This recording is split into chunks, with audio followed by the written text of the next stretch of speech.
योगी आदित्यनाथ ने वो कर दिखाया जो सीएम रहते मोदी भी नहीं कर पाए थे। पीएम मोदी के पीछे चलते चलते 2 कदम आगे निकल गए योगी आदित्यनाथ। जनहित में किया वो काम जिससे जनता की मुश्किलें होंगी बेहद आसान। तो क्या योगी ही हैं जो मोदी के बाद देश का बेड़ा पार लगाएंगे? जी, ऐसे ही सीएम योगी आदित्यनाथ के कामकाज की, उनकी कार्यशैली की हर तरफ तारीफ नहीं होती। देश ही नहीं बल्कि उनके काम करने के तरीके से विदेशी भी प्रभावित ऐसे ही नहीं दिखाई देते। योगी का काम करने का अंदाज विदेशियों को भी खूब भाता है और नरेंद्र मोदी देश के प्रधानमंत्री होते हुए भी योगी की कार्यशैली के कायल हैं। कई मौकों पर उन्होंने योगी की तारीफ में कुछ ऐसे शब्दों का प्रयोग किया है जो शायद पहले कभी किसी मुख्यमंत्री के लिए ना किया हो। वजह खुद योगी आदित्यनाथ है, उनका काम है जो मुंह से कम अपने एक्शन से ज्यादा जवाब देते हैं। तभी तो अब एक ऐसा काम करने जा रहे हैं जिसके बारे में खुद प्रधानमंत्री नरेंद्र मोदी ने भी कभी नहीं सोचा होगा। अब तो वो देश के पीएम हैं, लेकिन जब गुजरात के 3 बार सीएम बने थे तब शायद जनहित पे ये ख्याल उनके मन में कभी नहीं आया होगा, लेकिन योगी ने वो कर दिखाया है। अब आप सोच रहे होंगे कि ऐसा कौन सा काम है जिसमें योगी मोदी से भी आगे निकल गए हैं, वो भी एक नहीं 2 कदम।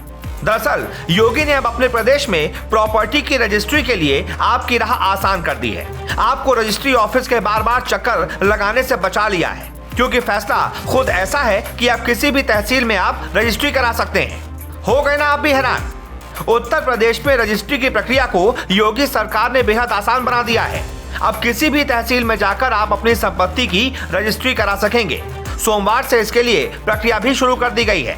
उत्तर प्रदेश में रोजाना लाखों लोग जहां रजिस्ट्री के लिए परेशान होते हैं, वहीं अब इस परेशानी का हल सीएम योगी ने निकाल दिया है। धीरे धीरे कर प्रदेश की हर एक परेशानी का समाधान निकाल रहे हैं योगी आदित्यनाथ। अब प्रॉपर्टी खरीदने या बेचने वालों के लिए राह आसान हो जाएगी।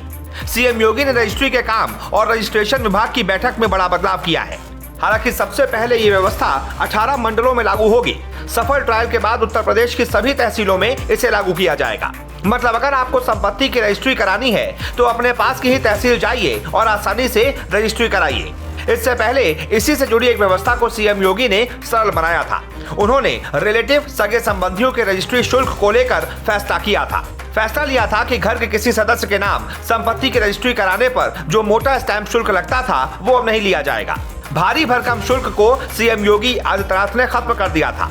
मतलब ये कि किसी अपने रिश्तेदार या सगे संबंधी के नाम पर प्रॉपर्टी करने के लिए सिर्फ 5,000 रुपए शुल्क देना होगा और प्रोसेसिंग फीस देकर संपत्ति को रजिस्टर करा सकेंगे।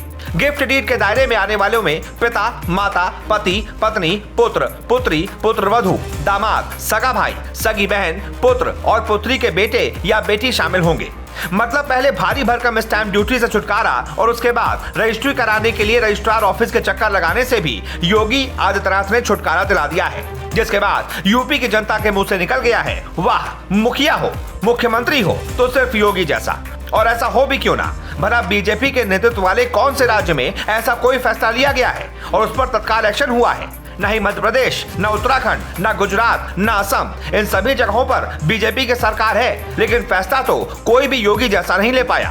खैर, उम्मीद किसी और से क्या ही की जाए जब पीएम मोदी ने खुद गुजरात का 3 बार मुखिया होने के बाद भी ऐसा कोई फैसला नहीं लिया। तभी तो योगी मोदी के पीछे नहीं बल्कि लग रहा है कि उनसे काफी कदम आगे चल रहे हैं। वो हैं देश के सबसे बड़े प्रदेश के मुखिया, तो जिम्मेदारी भी उसी तरह निभा रहे हैं। अपनी कार्यशैली से आसपास न जाने कितने ही लोगों को प्रभावित कर रहे हैं। क्या आप भी योगी आदित्यनाथ के काम करने के तरीके से प्रभावित हैं? आपको भी भाता है योगी के काम करने का तरीका और उनका अंदाज? योगी के मोदी से आगे निकलने के बारे में आपका क्या ख्याल है? क्या आपको लगता है कि मोदी के बाद योगी ही देश की कमान संभाल पाएंगे?